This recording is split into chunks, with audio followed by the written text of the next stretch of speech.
ఉల్లి బాటిల్ ఎంత లేవు. నా మాట ఎన్నంటావా బుజ్జిముండా నిన్ను? ధనలక్ష్మి ఇప్పుడే కదా అడిగాడు, అప్పుడే ఇచ్చేసావా? ఇలా అయితే ఎప్పుడు అడిగేవాడు కదా.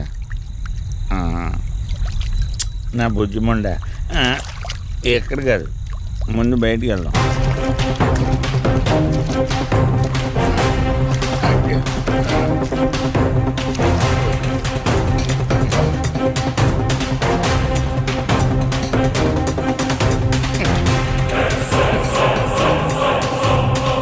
రావా? నువ్వు రావు, ఎలా వస్తా? కొండ కదా, పగలు కొట్టేస్తాను.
రంజని,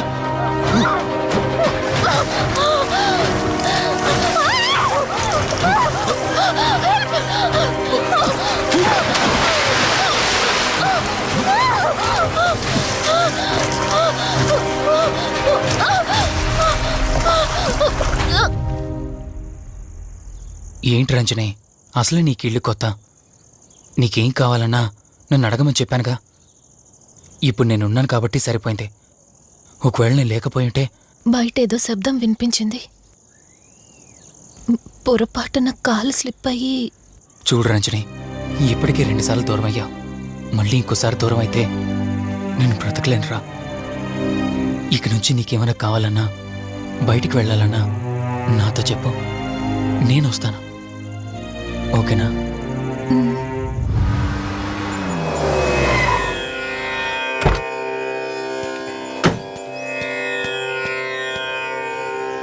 అర్జెంటుగా రమ్మని ఫోన్ చేశారా? ఆత్మ మళ్ళీ బయటకొచ్చింది.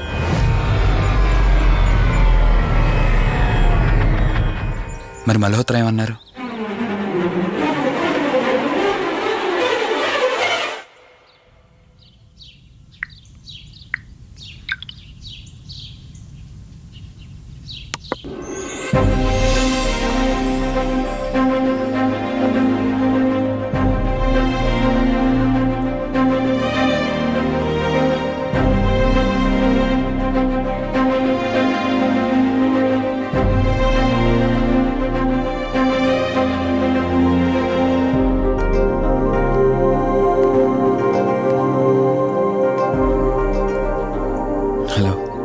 కూర్చో.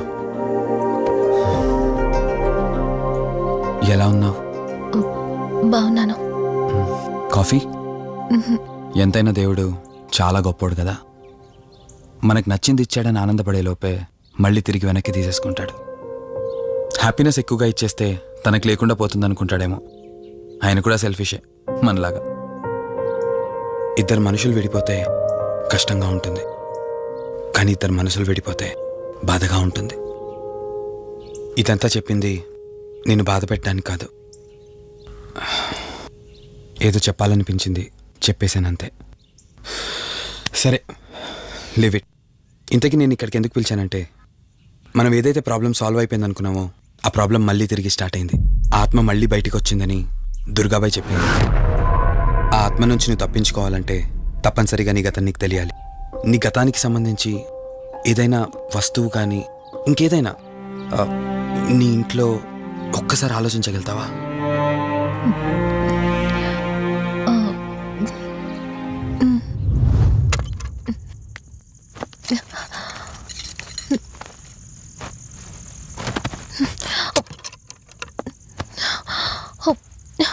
మ్యారేజ్ ఆల్బంలా ఉంది.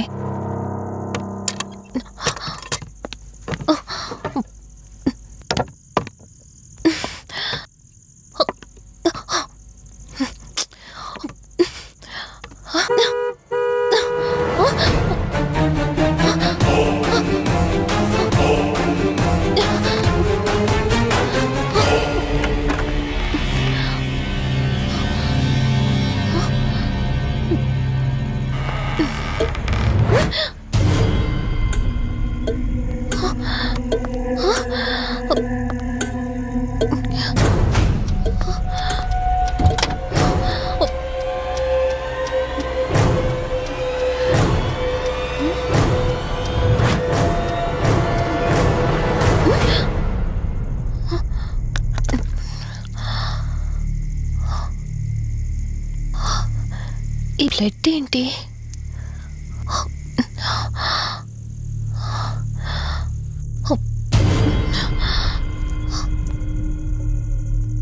Give me the watch. Car డిక్కీలో ఈ వాచ్ ఎందుకుంది? దీని మీద అంటిన రక్తం ఎవరిది? వాచ్ ఇటు ఇవ్వమన్నానా? నా దగ్గర ఏదో దాస్తున్నారు మీరు. రంజని, నా మాట విను, వాచ్ ఇటు ఇచ్చే. నా యాక్సిడెంట్ కి ఈ వాచ్ మీద ఉన్న రక్తానికి నా దగ్గర ఏదో దాస్తున్నారు. మీరేదో తప్పు చేశారు, అందుకే ఈ వాచ్ అడుగుతున్నారు. రంజని, చెప్పండి, మీరెవరినో చంపారు. నాకు నిజం తెలియాలి. Please tell me the truth. నాకు నిజం తెలియాలి. నిజం చెప్పు, నిజం చెప్పు అని అరుస్తున్నావుగా. అయితే విను, ఈ ఇంట్లో హత్య జరిగింది, కానీ చంపింది నేను కాదు, నువ్వు.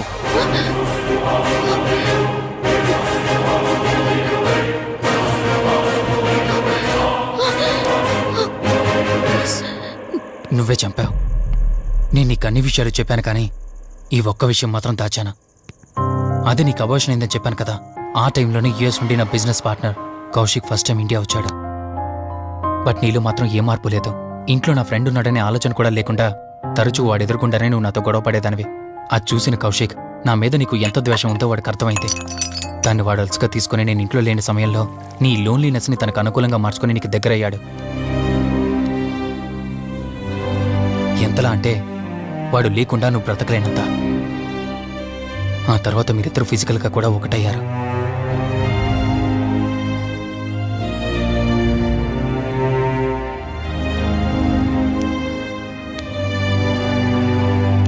ఒకరోజు నేను ఆఫీస్లో ఉండగా కౌశిక్ మన ఇంటికి వచ్చాడు. Hi darling, my lovely angel. ఏంటి, నేను విన్నది నిజమేనా? యుఎస్ వెళ్ళిపోతున్నావట? Hey come on baby. వదులు, అడిగిన దానికి ఆన్సర్ చెప్పు. నేను వచ్చిన పని అయిపోయింది, so I'm going back. So what? వదులు. నువ్వు నాతో ఏం చెప్పావు? యుఎస్ బిజినెస్ లో మొత్తం ఇక్కడికి షిఫ్ట్ చేసి పర్మనెంట్ గా ఇక్కడే ఉంటానని చెప్పావు కదా.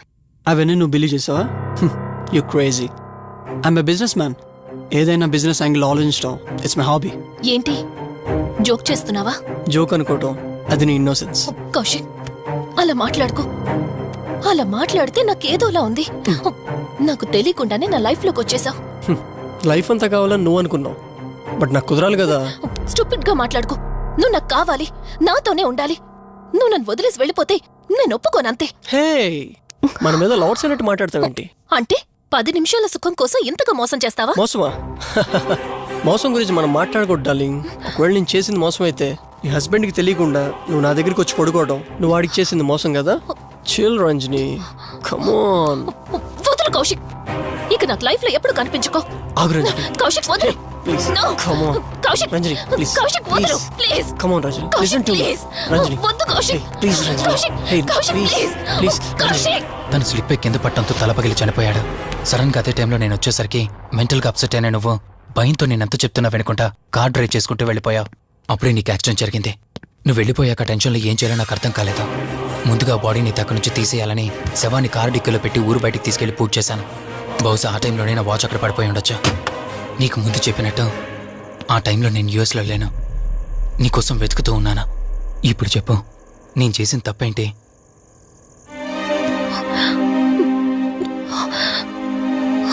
ఇంత చేసినా నేను ఈ రోజుకి నిన్ను ప్రేమిస్తూనే ఉన్నాను. ఇప్పటికైనా నన్ను నమ్ముతావా?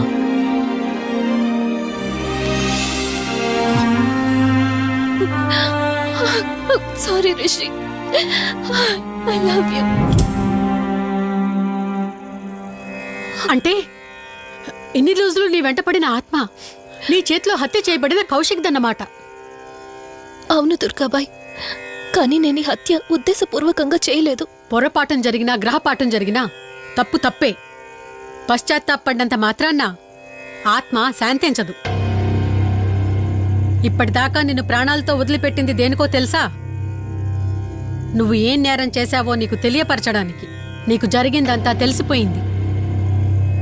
ఇప్పుడు నువ్వు ఇంకా ఎక్కువ ప్రమాదంలో ఉన్నావు. నాకు బ్రతకాలనుంది దుర్గాబాయ్. క్షమించరాని తప్పు చేసినా ఇంకా నన్ను ప్రేమిస్తున్న నా భర్త కోసం.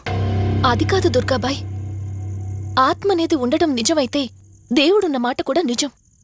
అలాంటప్పుడు ఏదో ఒక దారి ఉంటుంది కదా. నిజమే, ప్రతి సమస్యకు పరిష్కారం ఉంటుంది. ఈ సమస్యకి ఓ దారుంది, కాకపోతే కష్టంతో కూడుకున్నది. అదేంటో చెప్పండి దుర్గాబాయ్. ఎంత రిస్క్ అయినా పర్వాలేదు, నేను చేస్తాను. ఇక్కడి నుండి దక్షిణాన 80 కిలోమీటర్ల దూరంలో క్రీస్తు శకం 17వ శతాబ్దానికి చెందిన ఓ అతిపెద్ద పురాతన శివాలయం ఒకటుంది. 300 సంవత్సరాల కిందటికి చెందిన ఆ శివాలయం చాలా శక్తివంతమైనది. నిత్యం దీపారాధన జరిగే ఆ గుడి ఓ కారణంగా మూసివేయబడింది. ఇక అప్పటి నుండి ఇప్పటి వరకు ఆ ఆలయంలో దీపారాధన జరగలేదు.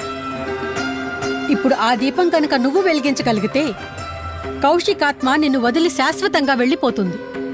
చేస్తాను దుర్గాబాయ్, దీపారాధన చేస్తాను. జాగ్రత్త.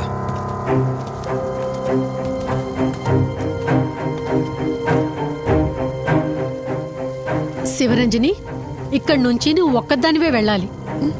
ఆ కౌశిక్ ఆత్మ నిన్ను గుడి వరకు చేరనివ్వకుండా శతవిధాలా ప్రయత్నం చేస్తుంది. జాగ్రత్త, బయలుదేరు.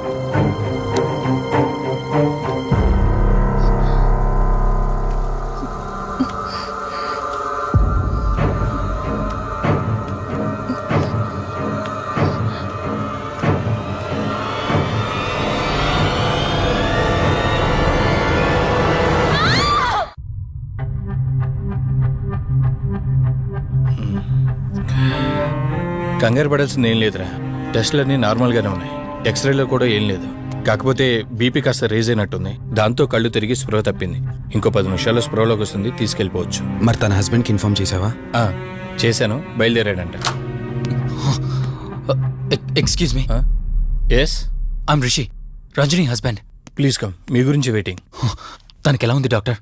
Nothing to worry, she's out of danger. Present బానే ఉంది. Thank god. హాస్పిటల్లో ఉందని కాల్ వస్తే తనకేమైందో అని చాలా కంగారు పడ్డాను. Thank you doctor, thank you so thanks much. చెప్పాల్సింది నాకు కాదండి, కార్తీక్కి. ఓ సారీ, కార్తీక్ అంటే మీరేనా? మీరే గానీ లేకపోతే మళ్ళీ నా రంజని నేను కలిసేవాడినే కాదేమో.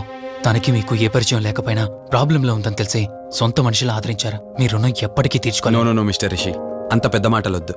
లేదండి, అవిటి మనిషికి సాయం చేయాలంటే జాలిగాను ఉండాలి. తెలియని మనిషికి సాయం చేయాలంటే మంచి మనసు ఉండాలి.